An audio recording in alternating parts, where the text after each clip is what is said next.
In this lecture, we will start a new topic. So, we will start talking about now angle modulation. Now, let me start with a brief general discussion about what we discussed in the last lectures. Okay, a few lectures. So far, we have been talking about amplitude modulation. Okay, now briefly, how do you describe amplitude modulation?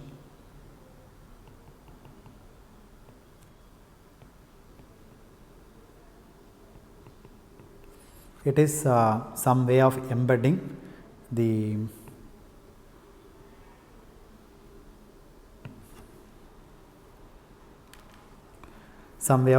variations of the message signal on the amplitude of the carrier signal. So basically, the amplitude of the carrier signal is modified in accordance with the amplitude of the message signal. So the information content lies in the amplitude of the carrier. Now there are other ways of embedding information into the carrier. Amplitude is not the only way, because when you write the carrier signal C of t as AC times cos of omega ct plus some phase. Okay, either you can change the amplitude or you can change the frequency or phase. Okay, so amplitude is not the only way of changing the carrier. Okay, in general, you want the amplitude of the message signal to modify some parameter of the carrier, but in the carrier I have three parameters: amplitude, frequency and phase. Therefore, you can modify the instantaneous phase, or you can modify the instantaneous frequency, or you can modify the amplitude of the carrier. Okay, so in both these cases, frequency and phase, you are modifying the argument of the cosine function. This is my argument. So you are modifying the argument of the cosine function. So here a carrier is nothing but a cosine waveform, cos of omega ct, some phase angle, let me put phi or theta, doesn't matter. Okay, so far we have modified the instantaneous amplitude of the carrier, that is your AC. AC modifies with respect to this guy, okay, between +1 and -1, so plus AC and minus AC. Now what we are saying is that we are modifying something in the argument of the carrier, argument of the cosine function, which constitutes the carrier, and therefore these two kinds of modulation that we have just talked on, like phase and frequency, they are also broadly known by the name of angle modulation.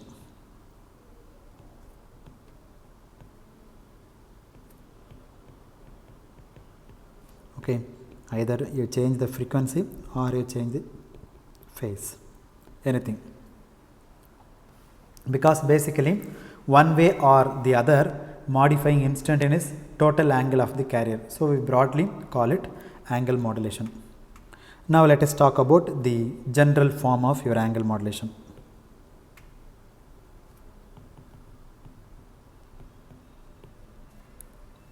So if you want to write down an expression for a general form of the angle modulation, you could say that your modulated signal x of t is equal to A times cos of omega ct plus some phase angle phi of t. Okay, so the phase function, which is time varying here, this is time varying function.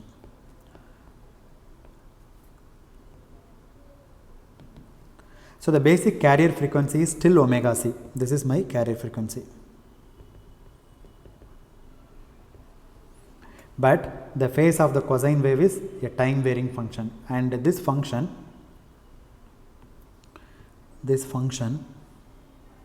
let me denote, let's say A, this function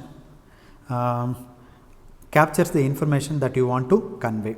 Okay, so the modulating signal m of t somehow modifies this phi of t appropriately. In many cases, it will be convenient to work with the complex representation of the signals, because complex representation makes our life pretty easier. So as far as analysis goes, so it is also convenient to this as real part of let's say a times e to the j of omega ct plus phi of t. So I can write like this. So the same cosinusoidal function can be written in this exponential modulation, and if you write in this form, then this is called exponential modulation. So as far as this reason, and for this reason, sometimes this modulation or this set of modulation also known by the name of exponential modulation.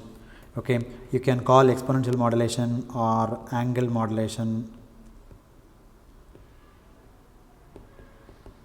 or you can call it phase modulation, or you can call this frequency modulation. All are one and the same. They all refer to same kind of stuff. Now in this context, let us define this total argument. This argument, okay, this total argument of the cosine wave or the total argument of the exponential function by, let's say, theta I of t. And theta I of t will be defined as the instantaneous phase of the carrier. So let me write down again. Your modulated signal x of t is equal to a times cosine of general format omega ct plus phi of t. Okay, now this whole thing let us define as theta I of t. Theta I of t is equal to omega ct plus phi of t. What is theta I of t? Theta I, I'll write on the right hand side. Let us list out all these things. Theta I of t is instantaneous phase.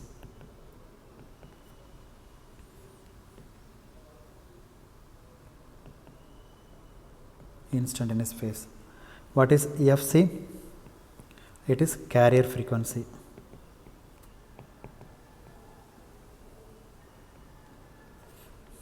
Okay, therefore theta I of t, that is defined, that is instantaneous phase of the carrier.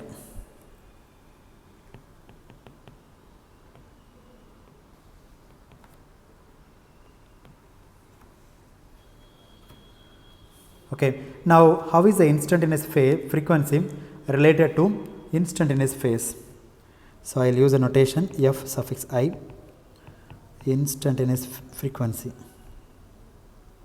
See, the FC is a fixed frequency, okay, it is fixed. Let's say if I say 88 megahertz, then it is always 88 megahertz, that is fixed one. But this Fi is keep on changing with respect to what? With respect to message. That is why this is called instantaneous frequency of the carrier, because this guy is changing with respect to time.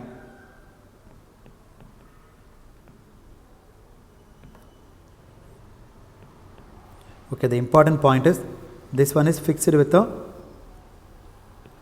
respect to time, and these two guys are varying with respect to time.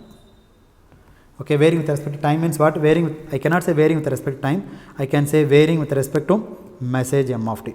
So it is a function of your message. Okay, now let me ask you a question like how is instantaneous frequency related to instantaneous phase? The question is, what is the relation between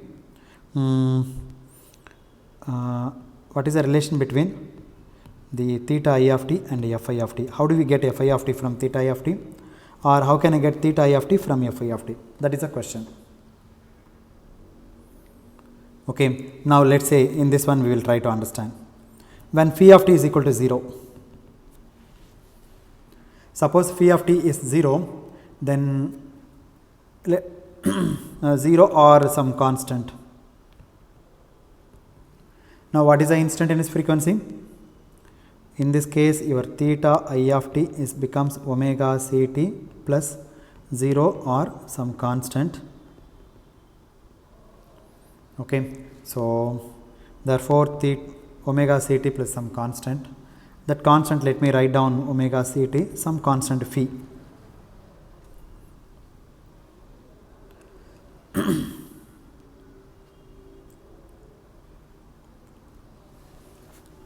Okay, sometimes I use the carrier and sometimes I say the modulated signal interchangeably, because in this case carrier is not sent by itself. Okay, carrier is sent along with its modulation. So we are referring to these things almost interchanging. Okay, suppose if phi of t is constant or 0, then your theta I of t will be omega ct plus phi, where phi is constant or 0. Now what is the instantaneous frequency now? In fact, frequency is constant now, right? What is the value? It is omega c. Instantaneous phase is omega ct, but instantaneous frequency Fi is equal to Fc, or instantaneous angular frequency omega is equal to omega c. So how do you obtain from theta I of t? Take the instantaneous derivative. Okay, the derivative of the phase is your frequency. This is very elementary. Okay, you know it from your school physics. Therefore d theta I of t divided by dt is equal to what? Omega I plus 0. Anyway, this phi constant becomes 0. Now what is Fi now? Fi is equal to 1 by 2 pi d theta I of t divided by dt. That's it. Okay, so the instantaneous frequency is nothing but the derivative of the instantaneous phase. So I could define therefore a quantity Fi, or in the case if with respect to time means I can substitute Fi of t, which is equal to 1 over 2 pi d times theta I of t divided by dt. Or if you want to write in terms of function, omega I of t is equal to d times theta I of t divided by dt. So this is the relationship between instantaneous phase and instantaneous frequency. This is defined as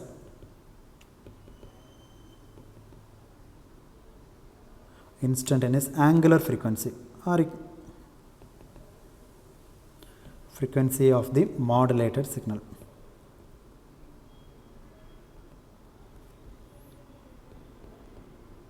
That's it. Here instead of that it is instantaneous frequency, that's all.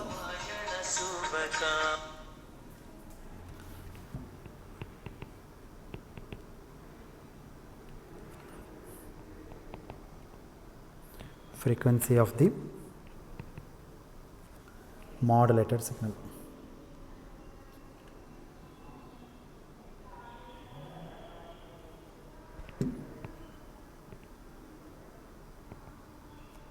Modulated signal.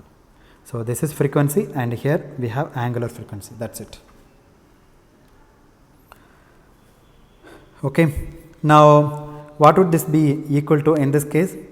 Suppose I have omega ct plus phi of t. This is my theta I of t, right? So this is your instantaneous phase. Okay, now if you differentiate, what will you get? D theta I of t divided by dt is equal to omega c plus d phi of t divided by dt, and this one is, we said, omega y of t. Therefore my instantaneous frequency omega I of t is equal to omega c plus d phi of t by dt. If the derivative is positive, then this omega I of t increases. If the derivative is negative, then this omega I of t decreases. So based on the value of the d phi of t by dt, your instantaneous frequency either increases or decreases. Therefore, your instantaneous frequency changes from omega c. My center frequency is omega c. Either it increases or decreases in the frequency axis. If d phi of by dt is positive, then it increases in the positive direction. If d phi of by dt is negative, then decreases from the omega c. Okay, from this you can write down the instantaneous frequency fi of t is equal to omega c plus, not omega c, fc, because this omega it I can write as 2 pi fi of t, and this one I can write 2 pi fc. Therefore, fi of t is equal to fc plus 1 by 2 pi d times phi of t divided by dt. That's it. This is my instantaneous frequency.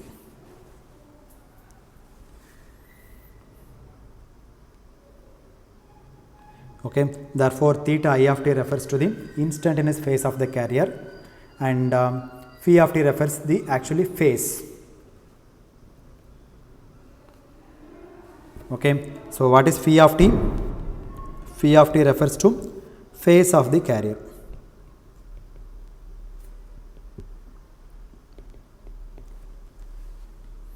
Okay. So, our phase deviation, how much it deviates, see, from omega c, how much it deviates to the right hand side or how much it deviates to the left hand side. Therefore, this phi of t is also called phase deviation. After all, when you write cos of omega ct, what is this? This is a phase, right? Therefore, this is my initial phase. From that, you are deviating with respect to your message signal. So, cos of omega ct plus phi of t, and this phi of t is called phase deviation. Okay. If you had a pure sinusoidal signal, the phase would have gone like cos omega ct as a function of time. Now, on top of that variation omega ct, you have an additional phase variation due to this phi of t. So, we call it the phase deviation. So, phi of t is also called a phase deviation or instantaneous phase deviation. Therefore, in our dictionary we have one more term. Where did I write?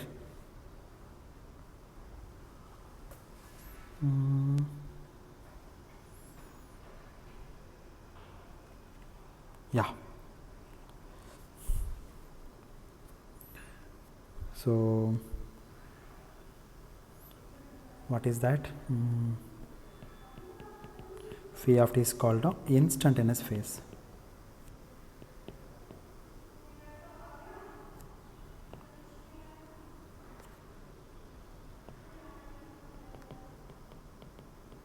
Instantaneous phase deviation. Now, if you d phi of t divided by dt, what is this? This is instantaneous angular frequency deviation.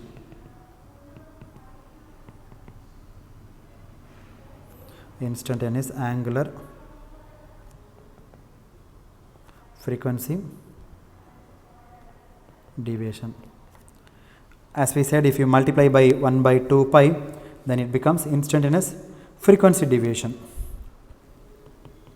1 by 2 pi d phi of t divided by dt, instantaneous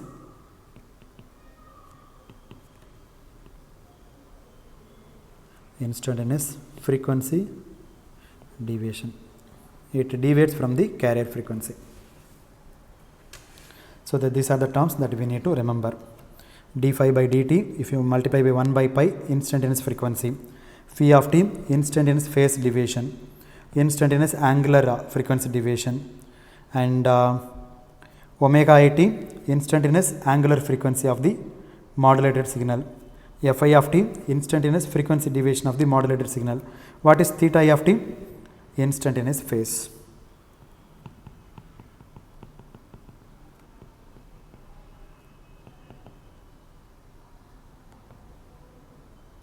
Instantaneous phase of the carrier. That's it. Okay, because we will talk these terms repeatedly. Okay, so therefore please try to understand these terms once for all. These are the definition of these terms. Okay, till now I didn't speak much new things. Okay, nothing new things. So we have worked with the basic terminology which we needed. Okay, so we have defined the basic terminology. Now let us define what is phase modulation and what is frequency modulation. Okay, now we are ready to talk about these two kinds of modulation. Now let me start with the phase modulation initially. Okay, if you recall, theta I of t, generally we will write like this: a carrier omega ct plus phi of t, and this argument is written as theta I of t. Theta I of t is the instantaneous phase, and then if you differentiate, you will get instantaneous frequency. That's what we said. And then that is your omega I of t, that is angular frequency. So angular frequency omega I of t. Now we know that omega I of t is equal to 2 pi times Fi of t. So omega c becomes 2 pi fc. So because of that, this 1 by 2 pi fc comes for instantaneous frequency. That is the difference between angular frequency and instantaneous frequency. And this phi of t is called phase deviation. How much phase it deviates from the. Why is it called phase deviation instead of something? Because your original phase is this one. This is your original phase. Here. Let me write down here. This is your phase, and this phase completely depends on your message m of t. If m of t increases, the phase also increases. If m of t decreases, the phase also decreases. Therefore, this guy deviates from your omega ct. That is why that is called phase deviation. How it is varying? Instantaneously varying with respect to your message signal. Therefore, that is called instantaneous phase deviation. The moment you differentiate, you will get instantaneous frequency. So that's what till now we discussed. Now let me start with phase modulation.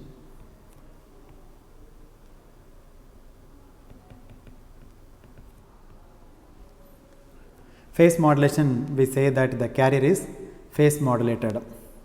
Okay, so now what should be the definition of phase modulation? Suppose I allow you to define it yourself. Okay, so your modulated signal x of t is equal to a times cos of omega ct plus phi of t.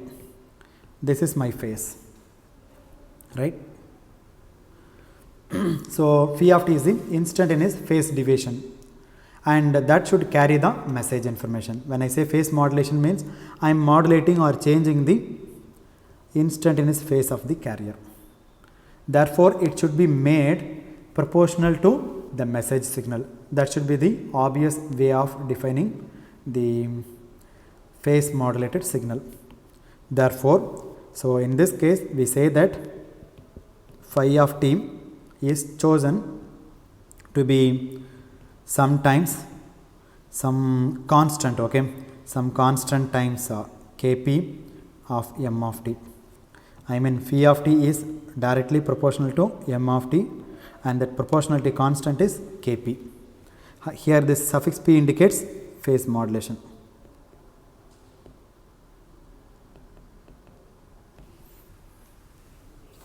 So the constant I am defining by kp is called a phase modulation constant.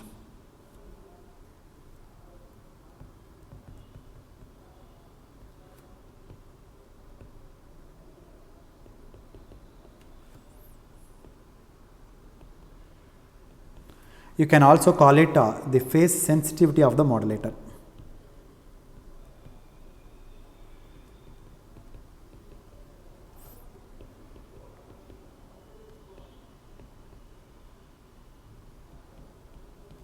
phase sensitivity of the modulator. Okay, so therefore phi of t is equal to kp times m of t. So since this phi of t will be in radians, right? What is the unit of phi of t? It is in radians. But in the opposite side, what is m of t? M of t will be in volt. So what is the unit for this? This will be radians per volt. Okay, therefore kp is measured in radians per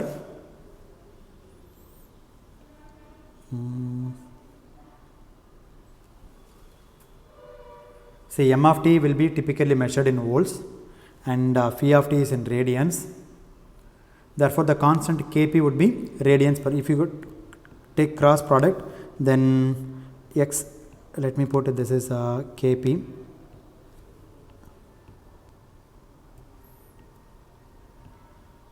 kp. Therefore kp is equal to radians per volt. That's all. This is a unit of your kp. So basically a phase modulator would produce the phase deviation in proportion to the message signal amplitude at time t. So and in the same token frequency modulation should be defined in terms of not phi of t but instantaneous phase. This is instantaneous frequency. Okay, here what is phi of t? Phi of t is the instantaneous phase deviation. So in phase modulation, your instantaneous phase deviation is proportional to what? Proportional to your message signal. In the same token, what you can do for frequency modulation is, instead of instantaneous phase deviation, let me take instantaneous frequency deviation. What is the instantaneous frequency deviation? 1 over 2 pi d phi of t divided by dt is proportional to what? Your message signal m of t for frequency modulation. So therefore d phi of t divided by dt is equal to, not equal to, proportional to 2 pi times m of t. Okay, now let me remove this proportionality by keeping one constant. D phi of t by dt is equal to, let me put some constant kf. Here f indicates frequency modulation f, 2 pi times m of t. Okay, so the instantaneous frequency deviation should be made proportional to your message signal m of t, and that is precisely the definition of your frequency modulation.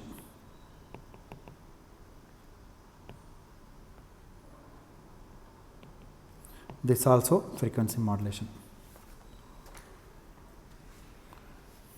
Actually, since these two modulations are similar to each other, we usually study them together, okay, rather than separately. So in this case, no need to study frequency modulation separately and phase modulation separately. In fact, one can be derived from the other. That we'll see as we go along. And wherever there is a comparison, we discuss that comparison.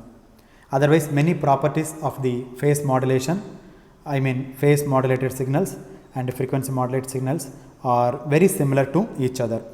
Okay, many properties of the phase modulated signals and frequency modulated signals are very similar to each other.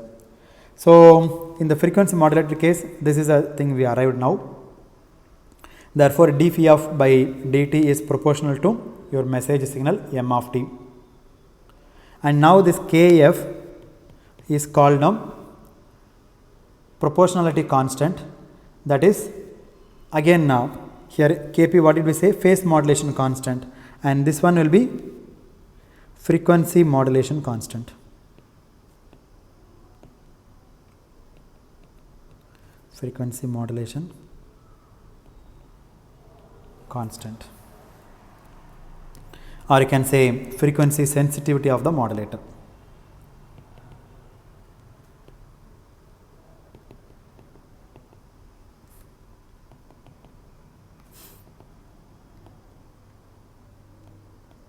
Frequency sensitivity of the modulator. Now what is the unit for frequency sensitivity? Can you guess it? In the left hand side you have d phi by dt, radians per second. In the right hand side you have kf times what is the m of t? 2 pi is it's a number, okay, no unit. 2 pi doesn't have unit, right? It's a number, leave it. M of t is volt. Therefore what is the unit of your kf? Kf is equal to radians per volt times seconds. That's it.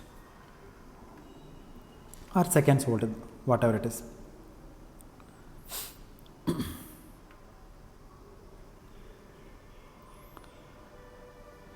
Okay. Now what will be the phase in this case? Suppose I want to find out phi of t. How can you find out? How will I find out phi of t? So to find phi of t, we need to take the integral of this expression. Take the integral of this expression, then this will become phi of t on the left hand side, which is equal to, let me write 2 pi kf integral of start from minus infinity up to t, the time instant, then m of s times ds, because here I have t variable and I cannot put t here, so that's why I put a dummy variable s here. Okay, m of s times ds. So this is my phi of t. Okay, so let us write down here.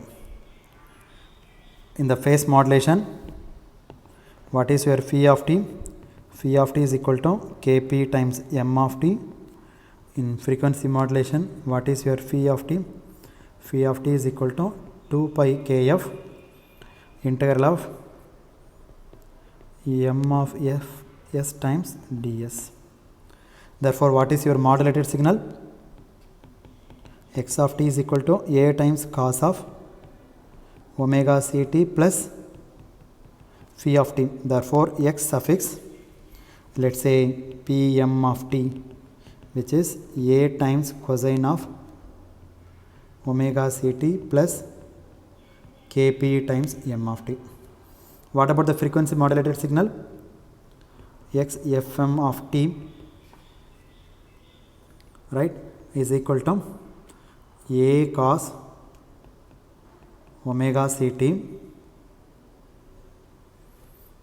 plus 2 pi kf integral of minus infinity to t m of s times ds. Not necessarily m of s and ds, you can put m of tau d tau also. Some textbook follow that. After all, s is a dummy variable, right? Once you do the integration, that s will disappear. So this is a comparison. The frequency modulated signal would be a cos omega ct plus 2 pi kf times integral of m of s times ds, and the phase modulated signal will be a cos omega ct plus kpm of t. Okay, I hope it is obvious. We are just substituting the value phi of t for phase modulation and phi of t for frequency modulation. That's it. In the case of frequency modulation, your phi of t will be this. In the case of phase modulation, your phi of t will be this. Okay, now it will be interesting to see what kind of waveforms come out of these definitions. Okay, so we got time domain expression for frequency modulation and phase modulation, and then let us see how the waveform looks like. Okay, that means what is a typical waveform for phase modulation and what is the typical waveform for frequency modulation. Okay, let me attempt to plot some waveforms. I am not extremely good at that. Okay, so my drawing is very poor, kindly bear with me. So let me try to plot all the waveforms that we have discussed so far.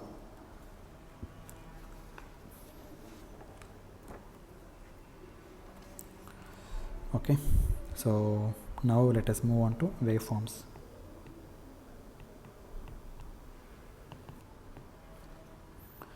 So let me take a sinusoidal modulating signal m of t.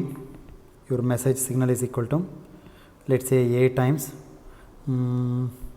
cos of omega mt, or instead of cos let me take sine, that would be better, sine of omega mt. Therefore my message signal will be like this. Let me take one cycle.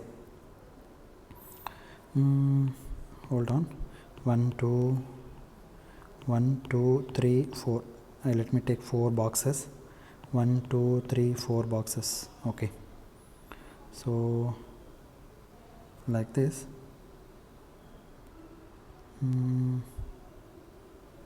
Like this, one cycle.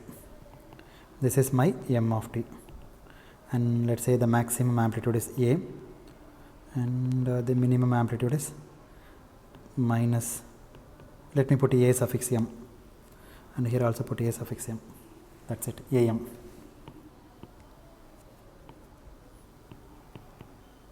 Am like that. This is my modulated signal. Now let me take the carrier. The carrier is in megahertz now, okay. 80. By the way, the frequency range of your FM modulation is 88 to 108 megahertz. So it's a cosinusoidal carrier. It will keep on oscillating like this. Sorry, this is bad. It should be uniformly, I should draw it.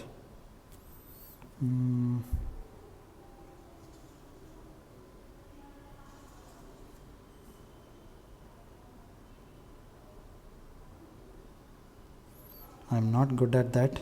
Please kindly bear with me. Like this. Okay, I was afraid that I will not be able to do a very good job in this drawing. Okay, so that's what happening here, but doesn't matter. I think we can still follow what I'm trying to do. So in amplitude modulation, the instantaneous amplitude, this amplitude, right, this instantaneous amplitude of the carrier is made proportional to the message signal. Amplitude was depend on the amplitude of the modulating signal. Now what do we have here? Let us talk about frequency modulation first. Okay, slightly easier to imagine the waveform. So this is my carrier.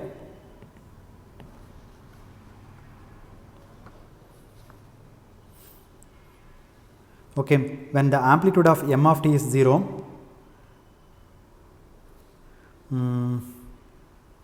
at that point my carrier frequency will be fc. Okay, because your x of t is equal to, let me write down here, x of t equal to a times cosine of omega ct plus 2 pi kf minus infinity to t m of f s times ds. When m of s is 0, magnitude is 0, then what will happen? This entire term will be 0. If that is 0, then you left with only omega c. Therefore, you will get a pure sinusoidal carrier. Okay, so therefore, when the amplitude of m of t is 0, then your carrier frequency will be fc, omega c. When the amplitude is positive, the frequency will be larger. Why is it larger? Because you have positive sign here. Okay, this will give some non-zero contribution. This guy will give some non-zero contribution. Because of that, your total frequency will be larger than omega c. Similarly, when the amplitude is negative, then what will happen? When the amplitude is negative, this guy gives a negative contribution. Therefore, this omega ct will be reduced, right? So, as the amplitude varies from some peak value plus am to minus am. Okay, peak value a to some trough value, okay, minus a. The frequency also vary from fc plus some value. Let's say if amplitude is maximum, then fc plus, let's say, some delta f. And if this is for positive m of t, and then if m of t is negative, then minus delta f. Therefore, your carrier frequency is increased from fc to fc plus delta f. If m of t is negative, then your carrier frequency is decreased from your fc by an amount of delta f. Therefore, it is oscillating between these two ranges. depending on your message signal, and the frequency will be the largest at the peak value. So when the amplitude reaches this point, now large amount of noise from the aircraft. Let me hold on for a while.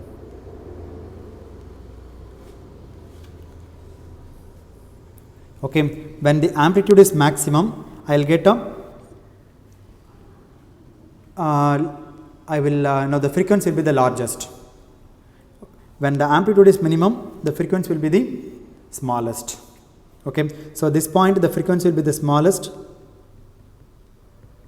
That smallest will be fc minus delta f, and this point your frequency will be fc, and this point your frequency will be fc plus delta f, the largest. But look at the beauty, the amplitude is not being changed, it is not being modified. So the amplitude remains constant in frequency modulation and phase modulation. So basically the cycles which attribute the cosine function, they are either occurring close together, that means very short duration. Okay, the cycles are very short in duration, or the cycles are slightly larger in duration. Hence the cycles will be most compressed, the shortest, because the frequencies are highest. Here and in this point the cycles will be far away, okay, far apart from each other. So that is the way the waveform look like. Now let me draw the waveform.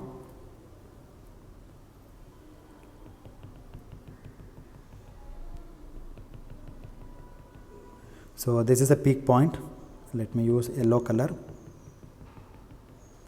and this is a negative point. Now this is a peak point plus a, and this one is minus a. So let me draw the figure, kindly bear with me. When you come to positive peak point, you have so many number of cycles, all are very closely spaced, frequencies are very high, and again comes now in this point fc. Now when you come to minus fc, it is sparsely spaced like this. See, during the minus amplitude, frequency is less, and here highly packed. Okay, that's it. So this is your typical frequency modulated waveform, and in this region it is closely spaced. That means your frequency will be fc plus delta f, and here it is sparsely spaced.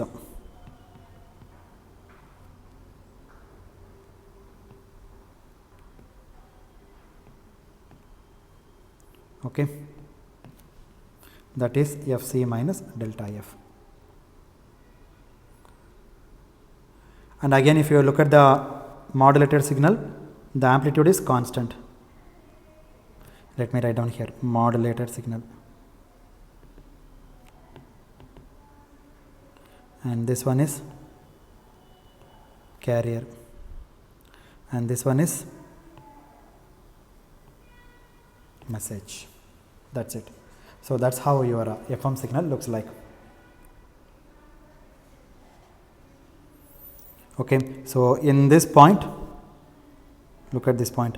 In this point, more number of cycles.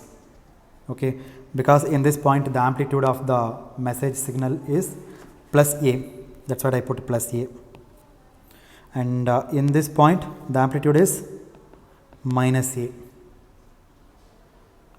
Okay, if the instantaneous frequency is large, that means the cosine wave varies rapidly at that time instant. That means your consecutive cycles are closely spaced down. The time period is smaller. If the time period is smaller, means what? Frequency is large. Okay, so the time period is the smallest in this portion. Okay, so the waveform looks compressed at this point, in this point.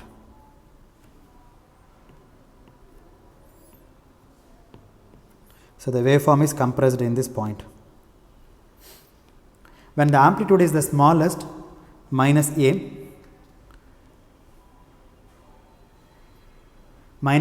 the instantaneous frequency would be the smallest. See, the instantaneous frequency will be sparsely spaced. Therefore, the cycles of the cosine wave, they look farther apart.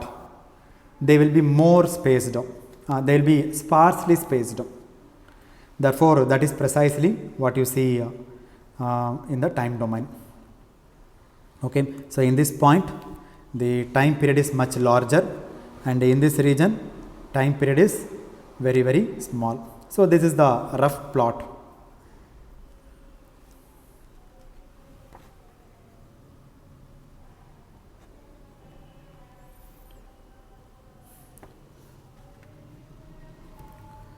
Okay, that's it. Now, if you recall from your AM modulation, what did we say? Your envelope E of t is proportional to M of t. And here also the frequency is proportional to your instantaneous frequency. Fi is also proportional to M of t. Okay, don't say your instantaneous frequency is proportional to mod of M of t. This is wrong.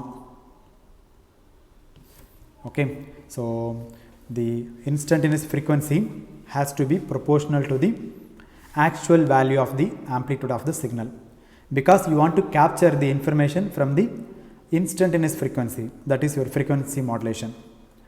Okay, if I made it proportional to magnitude, then the information about the message will go away. Okay, which you don't want to do that.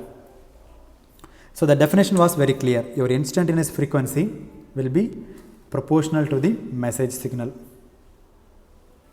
Okay, that means the instantaneous frequency deviation, your delta f is proportional to M of t and not proportional to mod of M of t. Please remember this point, don't get confusion. Okay, therefore the instantaneous frequency del of f or frequency deviation is proportional to M of t. So that is the case for any modulation. Okay, whatever it is, either amplitude modulation or frequency modulation or phase modulation, that variation should be proportional to message signal. Even amplitude modulation also, as I said, it is proportional to M of t. Okay, see the instantaneous amplitude to be proportional to the message signal, particularly in the case of DSB-AM with carrier, because there we want to recover the message information by just looking at the envelope. Okay, so that's how your frequency modulated signal looks like. Okay, we have taken the sine wave as the message waveform. But after modulation also it is like a sine wave, but not regularly spaced sine waves. Okay, so it is not crossing the zero axis regularly. Okay, not with a regularly spaced zero crossings. The cycles of the cosine wave or sine wave would either close by together or farther apart from each other. Okay, even though the modulated signal looks like a sine wave, but it is not an ordinary sine wave. Some places it crosses zero very frequently, like this, very frequently, and some places it crosses like this.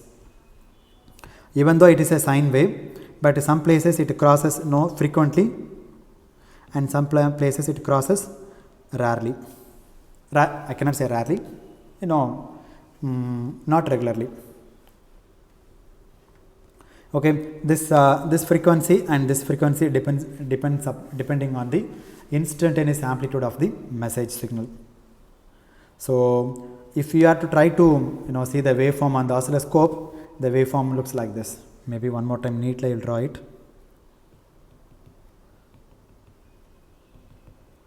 In the middle point it reaches the maximum value, maximum frequency. It's all are very closely spaced like this. Like this, like that. Now let us talk about the phase modulation. Now what about the PM waveform? Actually this PM and FM, these two waveforms look very similar to each other, because you are making the phase proportional to m of t. Therefore, making the instantaneous frequency vary with respect to m of t, not proportional to m of t, but somewhat depend on m of t. Okay, there is a relation between phi of t and d phi by d of t. Now let's go back to the definition. What is your phi of t in phase modulation? Which is kp times m of t. In frequency modulation, what is your phi of t? Phi of t is equal to 2 pi times kf times integral of minus infinity to t m of s and ds. Now what is the relation between these two guys?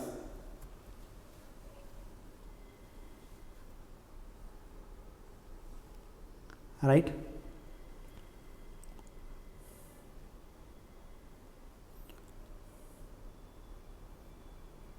You take the differentiation of that. If you take differentiation, d phi of t divided by dt is equal to kp times m dash of t. Can I write like that?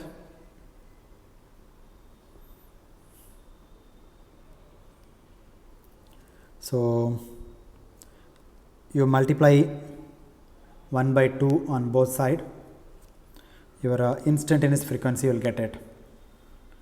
Therefore,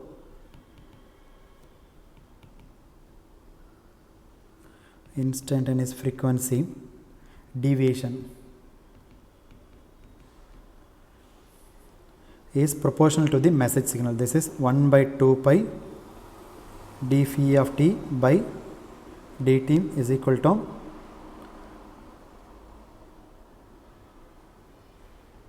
one by 2 pi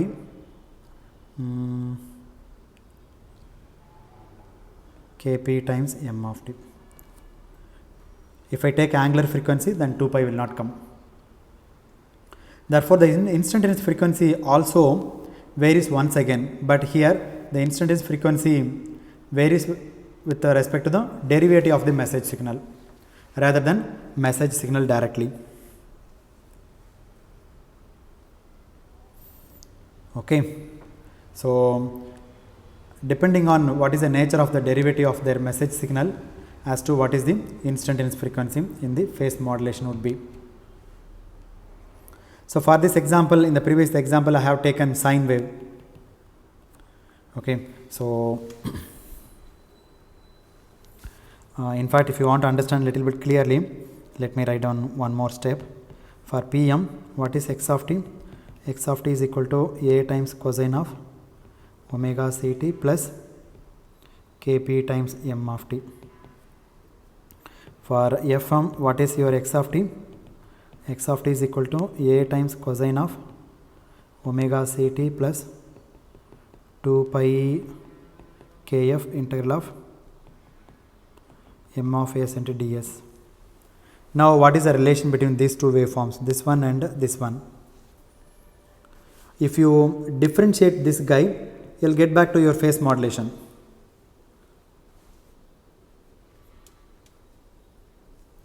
Okay, so that's what we are saying.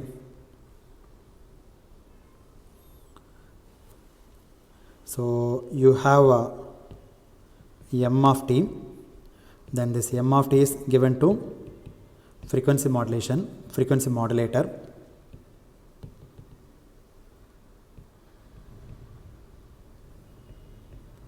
Okay, now what is output? Output is this guy, x suffix f m of t. What is x suffix m of t? A times cosine of omega ct plus 2 pi kf integral of m of s ds. Now what you do? You take m of t, give it to a differentiator and then give it to frequency modulator. Then what is your output? Output is a cos omega ct plus 2 pi kf minus infinity t m derivative of t. Now the input is not m of t, it is the derivative of t times dt. Now integrating the derivative of t, what will happen? That will become m of t. Therefore a times cosine of omega ct plus 2 pi kf times m of t. Now what is this? This is your phase modulated signal.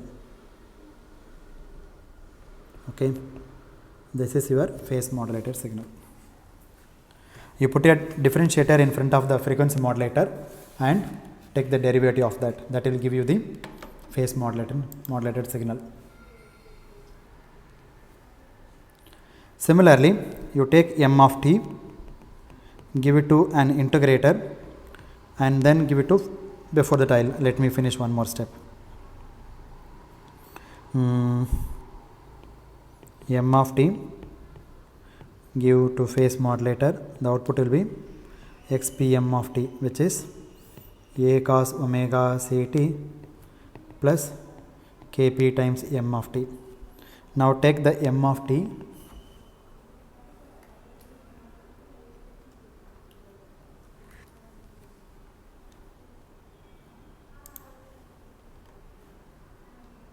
one second.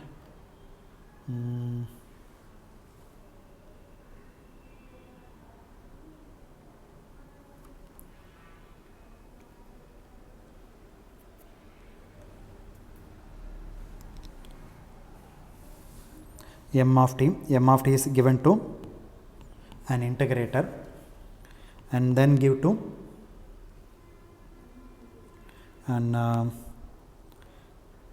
a phase modulator. Now what is output?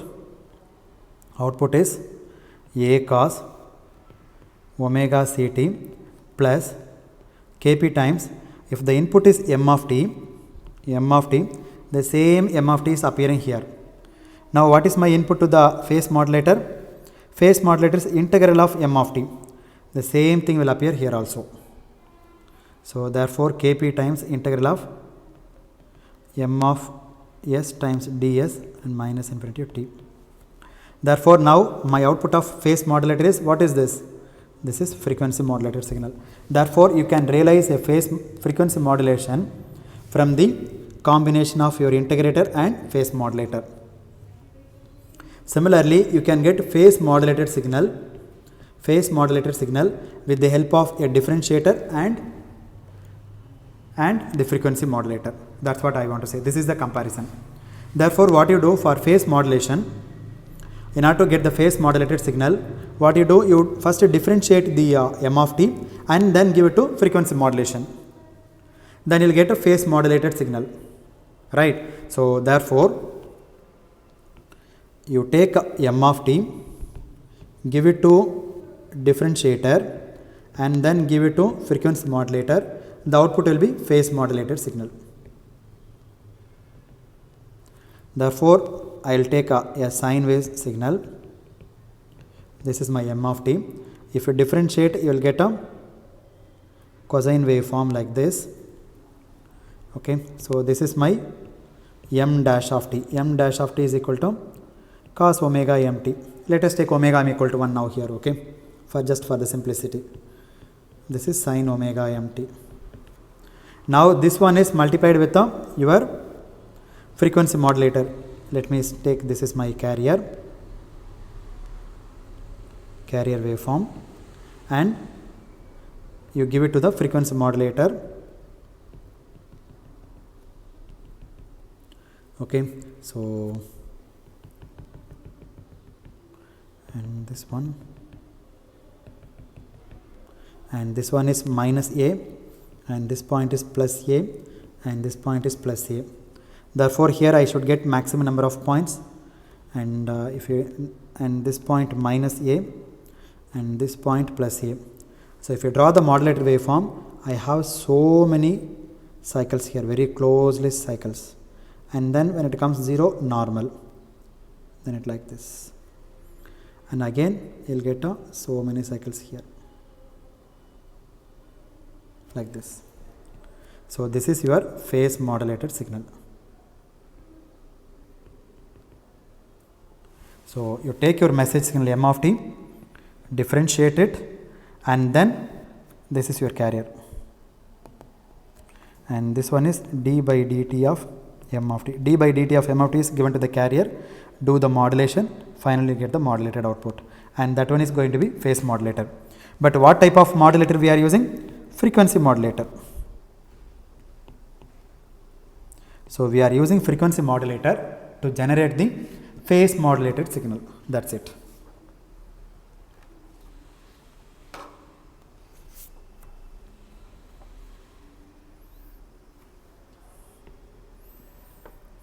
Okay, so depending on what is the nature of the derivative of their message signal as to what the instantaneous frequency in the phase modulation would be. So here I have taken the cosine wave, that is sine waveform. If you differentiate, you will get cosine waveform, and then this is your carrier wave, give to the phase frequency modulator, and this is my modulator signal, phase modulator signal. So the phase modulated signal will look like a frequency modulated signal, which is modulated by cosine wave, not sine wave in this case. Okay, so the peak value will be here, so therefore you will get a very closely spaced carrier signal. Okay, if you compare this one and this waveform, what is the difference? There is a pi by 2 phase shift with respect to each other, because sine waveform becomes cosine waveform. In this case, the maximum occurs at this point, 0 point, here only, in this position, at a 0th location. Okay, but here the maximum occurs at pi by 2. So this position is sin pi by 2 is 90. So instead of occurring at the 0th position, now it is occurring at a pi by 2 position. So frequency modulated signal and phase modulated signal both are 90 degree apart. So after modulation, modulated signal differs. Modulated signals differ only by pi by 2, that's it, no more difference. So phase modulation and frequency modulation are one and the same. The only thing is when maximum frequency occurs, from that point onwards, after pi by 2 duration, the maximum occurs for another phase modulated signal. Let's say for frequency modulation, Fc plus delta F occurs at 0th position at 0 degree. Then for Pm, the Fc plus delta F occurs at pi by 2 degree, that's all, delayed, minus, it occurs later by the duration of pi by 2, that's it.